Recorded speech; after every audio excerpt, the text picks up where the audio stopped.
नमस्कार, मैं हूं विजय आनंद और आप देख रहे हैं जनता एक्सप्रेस। अभी मैं मौजूद हूं मॉडल स्कूल उच्च विद्यालय सिमरी में। श्री सत्यनारायण राय जी की 38वीं पुण्यतिथि थी और सिमरी हाई स्कूल के प्रांगण में उनकी ये पुण्यतिथि मनाई गई और यहाँ पर सभी जनप्रतिनिधि उपस्थित हैं और यहाँ पर सत्यनारायण फाउंडेशन के चेयरमैन भी उपस्थित हैं। बाकी हम चाहेंगे कैमरामैन से कि सबका फोकस करें और एक बार दिखाएं कि यहाँ सभी लोग उपस्थित हैं।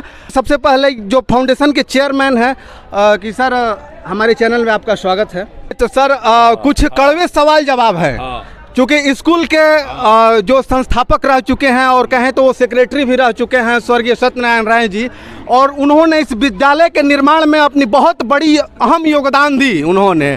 और हम कहें तो जमाना मांगने आया था रोशनी, हम अपना घर जलाते तो क्या करते। उन्होंने अपने घर को जला करके इस विद्यालय को सींचा, इस विद्यालय के प्रांगण को, इस सिमरी के लिए बहुत बड़ी उन्होंने एक योगदान दिया शिक्षा के क्षेत्र में। और चूँकि किसी जमाने में ये विद्यालय बक्सर जिले का नंबर 1 विद्यालय हुआ करता था शिक्षा के क्षेत्र में, पढ़ाई के क्षेत्र में और रूल रेगुलेशन के क्षेत्र में और व्यवस्थाओं के क्षेत्र में। और आज इस विद्यालय की परिस्थिति ये हो गया है कि ये मॉडल स्कूल बिल्कुल एकदम चकाचक टकाटक बन के तैयार हो गया है, लेकिन व्यवस्थाओं के मामले में बिल्कुल फिसड्डी ये स्कूल है। यहाँ पर इस विद्यालय में जो भी क्लासरूम है उसमें एक भी पंखा नहीं है, ना भी उसमें ना ही ट्यूबलाइट की व्यवस्थाएं की गई है। और मॉडल स्कूल की बड़ी बड़ी बिल्डिंगें बना देने से अच्छी शिक्षा व्यवस्थाएं नहीं हो जाती है। न ही यहाँ पर अच्छा स्मार्ट ब्लैक बोर्ड की व्यवस्था है, न ही यहाँ पर स्मार्ट क्लासरूम की व्यवस्था है, न ही लाइट की व्यवस्था है। और अगर पीछे हम आपको दिखाएंगे कि जंगल झाड़ लगा हुआ है वहाँ पे, और जनप्रतिनिधि भी मौजूद है। सिमरी पंचायत के मुखिया जी हैं प्रमोद कुमार पांडे जी हैं, हमारे साथ मौजूद हैं।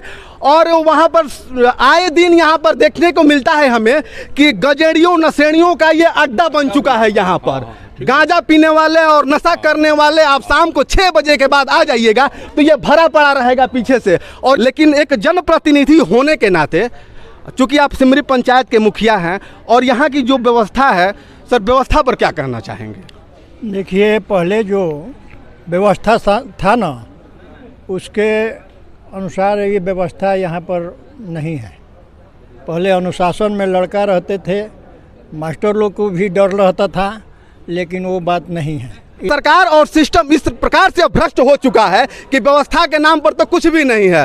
राम भरोसे हिंदू होटल, मतलब भगवान के भरोसे ही बिहार के सारे सरकारी विद्यालय चल रहे हैं। शिक्षक लोग भी डरा रहे हैं, लड़का लोग के बोलने में, अनुशासन दबाव डालने में शिक्षक लोग भी डरा रहे हैं। कारण यही है। तो हम चाहेंगे सर आपसे कि चूंकि आप यहाँ के जनप्रतिनिधि हैं और आपका ये दायित्व है कि हम विद्यालय अपने पंचायत की जो भी शिक्षा व्यवस्था है उसको चुस्त दुरुस्त करने में आप अपना अहम योगदान दें। इसके लिए सर आपने क्या सोचा है? इसके लिए हम लोग कमेटी बनाने के लिए फिर में है। जी बिल्कुल, चूँकि हमारा भी सवाल यही था कि पंचायत लेवल पर एक कमेटी बने और वो कमेटी इस पंचायत की शिक्षा व्यवस्था का निरीक्षण करे और जो भी व्यवस्थाएं अस्त व्यस्त है उसको सुधारने के लिए प्रयास करें। सत्यनारायण फाउंडेशन के चेयरमैन अभी हमारे मौजूद हैं चाचा जी, और हम इनसे भी आग्रह करेंगे कि फाउंडेशन के थ्रू जो भी मतलब फाउंडेशन गरीब बच्चों के लिए आगे आकर के कार्य करता है, उस फाउंडेशन के माध्यम से इस विद्यालय में कुछ व्यवस्थाएं मुहैया, तत्कालिक व्यवस्था मुहैया कराया जाए। जिस दिन से शिक्षा चला गया गवर्नमेंट के हाथ में, उस दिन शिक्षा का हाल बेहाल हो गया। जब तक सेक्रेटरी का पावर था आदमी को रखने का, तब तक स्कूल की व्यवस्था चुस्त दुरुस्त थी। लेकिन जिस दिन सरकार के हाथ में चला गया, न प्राइवेट आदमी, किस हैसियत से हम यहाँ रोक सकते हैं? सही बात है। किस हैसियत से ना हमारा कोई पावर है, खाली कहने के लिए सब है कि हम सचिव हैं, हमें कुछ पावर नहीं है। पावरलेस आदमी कुछ नहीं कर सकता है। और जब तक सरकार चाहेगी वो नहीं कर सकती। एक चपरासी का यहाँ डिप्यूटेशन नहीं आज तक हो सका, कैसे होगा? बिना चपरासी के ये विद्यालय चल रहा है। बिना हम चूँकि वहाँ बैठे झाड़ू लगाने वाला कोई स्कूल में नहीं आता है। गेट का दरवाजा खुलता है जब 10 बजे टाइम होता है, चपरासी मोटरसाइकिल से आता है, दरवाजा खोल के चला जाता है।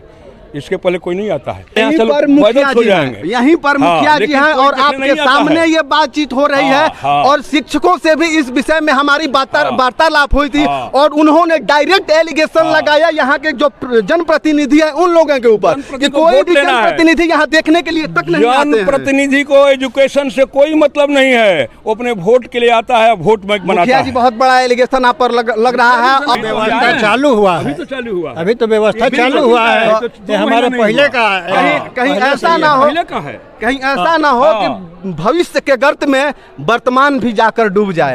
एंड सत्यनारायण फाउंडेशन इन्हीं सब चीज़ों को देखते हुए विगत 6-7 सालों से हम लोगों की नज़र इस विद्यालय पर है। कल से 3 दिन से मैं यहाँ पे हूँ और यहाँ पे बच्चों से मेरी बात हुई। मैंने किसी शिक्षक से इंटरेक्शन नहीं किया है, मैंने बच्चों से बातचीत की। उनके पास पेयजल नहीं है, पीने का शुद्ध पानी नहीं है, सही बात है। उनके पास प्रॉपर टॉयलेट नहीं है, उनका बाउंड्री वॉल टूटा हुआ है। असामाजिक तत्व आते हैं, गंदगी फैलाते हैं, अश्लील हरकतें करते हैं। स्कूल में किसी भी क्लासरूम्स में बैठने का बच्चों के पास में एक भी प्रॉपर चेयर कुर्सी नहीं है। हमने सारे बच्चे इतनी गर्मी में, हम लोग यहाँ बाहर धूप में पसीना से तरबतर है, वो बच्चे एक कमरे में कैसी शिक्षा प्राप्त करेंगे?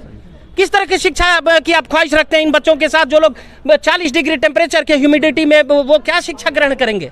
इस ग्राम पंचायत के बुद्धिजीवियों से यह जरूर अनुरोध करना चाहेंगे कि कम से कम अपने पंचायत के विद्यालय है उस विद्यालय पर अपनी जो आपकी दिव्य दृष्टि है वो जरूर वहां पर रखें और देखने का प्रयास करें कि विद्यालयों में क्या क्या हो रहा है, किस प्रकार की शिक्षा व्यवस्था।